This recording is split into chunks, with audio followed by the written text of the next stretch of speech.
Welcome to அம்மாஸ் daily சமையல். இன்றைக்கி நம்ம பார்க்க போகிறது வீட் ஹல்வா, அதாவது கோதுமை ஹல்வா. வீட்டிலையே ரொம்ப சுவையாக ஹெல்த்தியாக எப்படி பண்ணலான்னு பார்க்கலாம் வாங்க. அதுக்கு தேவையான பொருட்கள்லாம் முதல்ல பார்க்கலாம். மெஷர்மெண்ட் ரொம்ப கரெக்டாக இருக்கணும். அதுக்கு நம்ம எந்த கப்பில் எடுக்கிறோமோ அதே கப்பில் மற்ற பொருட்களும் எடுக்கணும். இப்போது இந்த மாதிரி ஒரு கப்பில் நம்ம ஒரு கப் கோதுமை எடுத்துருக்கோம். அதே அளவு சர்க்கரை ஒரு கப்பு, அதே அளவு நெய் ஒரு கப் எடுத்துருக்கோம். காஞ்ச திராட்சை, முந்திரி பருப்பு, ஒரு சிட்டிகை ஏலக்காய். இவ்வளோதாங்க நமக்கு தேவையான பொருட்கள். வாங்க நம்ம எப்படி பண்ணலான்னு பார்க்கலாம். நம்ம ஹல்வா எப்படி செய்யலான்னு பார்க்கலாம். ஒரு பாத்திரத்தில் நம்ம கோதுமை எந்த கப்பில் எடுத்தோமோ அதுக்கு 2 கப் அளவு தண்ணி போட்டுக்கோங்க. அடுப்பை பற்ற வச்சுக்கோங்க. அதில் நம்ம எடுத்த சுகரை கொட்டி ஒரு சிரப் மாதிரி நம்ம பண்ண போகிறோம். சும்மா நல்லா கொதிக்க வச்சு இறக்கிற வேண்டியதான். சுகர் நல்லா டிசால்வ் ஆனோடனே கொதிக்க வச்சு அதை இறக்கிற வேண்டியதான். ஃபஸ்ட்டு அந்த சிரப் கொதிக்கட்டும்.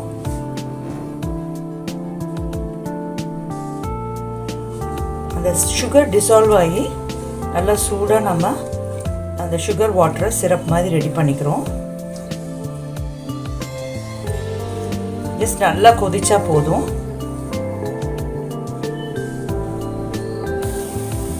சுகர் சிரப் நல்லா கொதிச்சிருச்சு. இப்போ நம்ம ஸ்டவ் ஆஃப் பண்ணிவிட்டு அல்வா செய்ய ஆரம்பிக்கலாம்.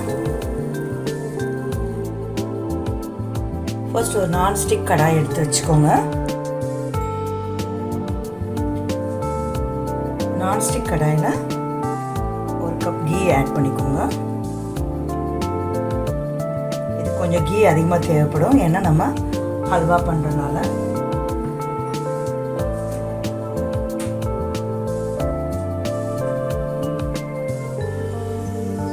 இந்த கீ நல்லா ஹீட் ஆகட்டும். சிம்மில் வச்சுட்டு நம்ம ஹல்வாவுக்கு தேவையான முந்திரி பருப்பை நல்லா ரோஸ்ட் பண்ணி எடுத்துக்கலாம்.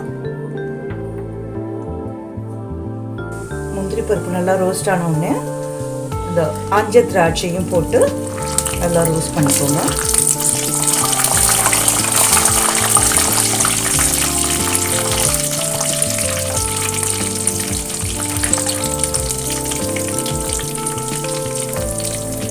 ஸ்டவ் ஆஃப் பண்ணிவிட்டு இதை எடுத்து வச்சுக்கலாம்.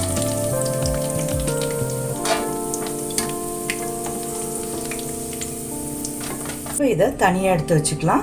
நம்ம அதே கீயில் கோதுமை மாவை நல்லா இப்போது வேக வைக்க போகிறோம். அடுப்பு சிம்மில் வச்சுக்கோங்க. இந்த மாவை, கோதுமை மாவை அந்த கீயில் நல்லா ரோஸ்ட் பண்ணுங்கள். சிம்மில் வச்சுக்கோங்க, ரொம்ப நெருப்பு வைக்காதீங்க, பிடிச்சிரும். நல்லா அந்த கீலே நல்லா அந்த கோதுமை மாவு வேகட்டும்.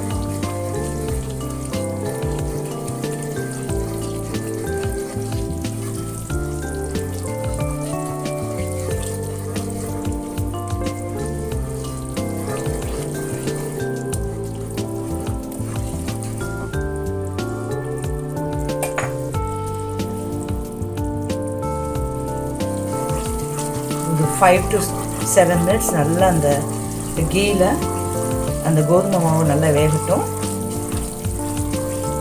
மீன்மேல் நம்ம சூடாக சிரப் ரெடி பண்ணி வச்சுருக்கோம் இல்லையா, அது இது கூட கொஞ்சமாக அந்த கப் குவான்டிட்டியிலே 2 கப் ஆட் பண்ணிக்கலாம்.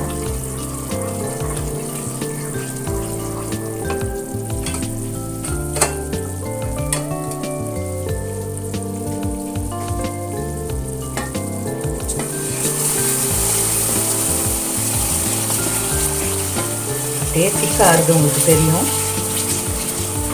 நெருப்பு சிம்மில் வச்சுக்கோங்க. கொஞ்சம் கொஞ்சமாக ஆட் பண்ணுங்கள். கட்டி ஆகாமல் கிளறிக்கிட்டே இருங்க.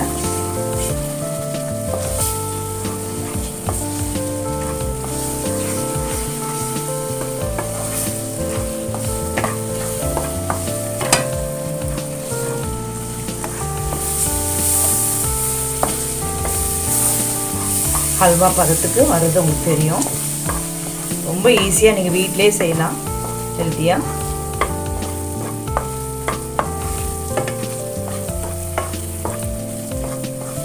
சுகர் சிரப்பில் நீங்கள் பாம் ஜாகரி சிரப் கூட நீங்கள் ரெடி பண்ணி யூஸ் பண்ணிக்கலாம். கொஞ்சம் கொஞ்சமாக அது போட்டு திக்கன் வர வரைக்கும் சுகர் உங்களுக்கு தேவையான அளவு கூட்டவோ குறைக்கவோ செஞ்சுக்கோங்க. பாருங்கள், சிம்லே இருக்கட்டும், அப்போ தான் உங்களுக்கு அந்த அல்வா பதம் வரும். ரொம்ப நல்லாயிருக்கும்.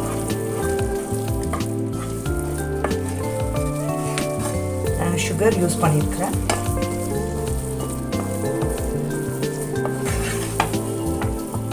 ஒட்டாமல் வர வரைக்கும் நல்லா கிண்டுங்க.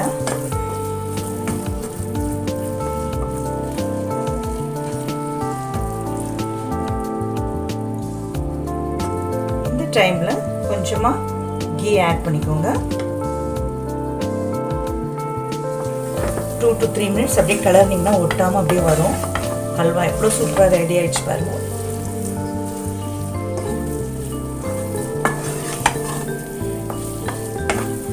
ஹல்வானா கடையில் தான் வாங்கணுன்ற, நம்ம வீட்டிலே ஈஸியாக செஞ்சு சாப்பிட்லாம். பாருங்கள், சூப்பராக ரெடி ஆகிடுச்சு நம்ம ஹல்வா.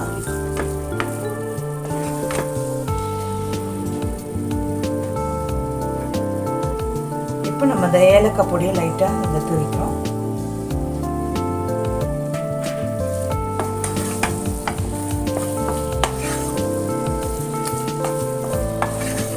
சூப்பராக ஒட்டாமல் வந்துடுச்சு.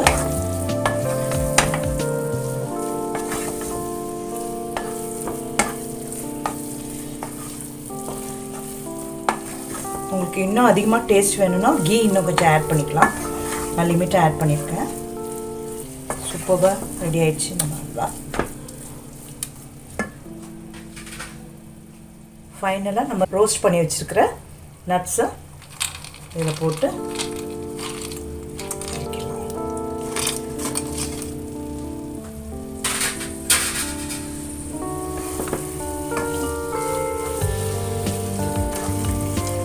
வாவ்,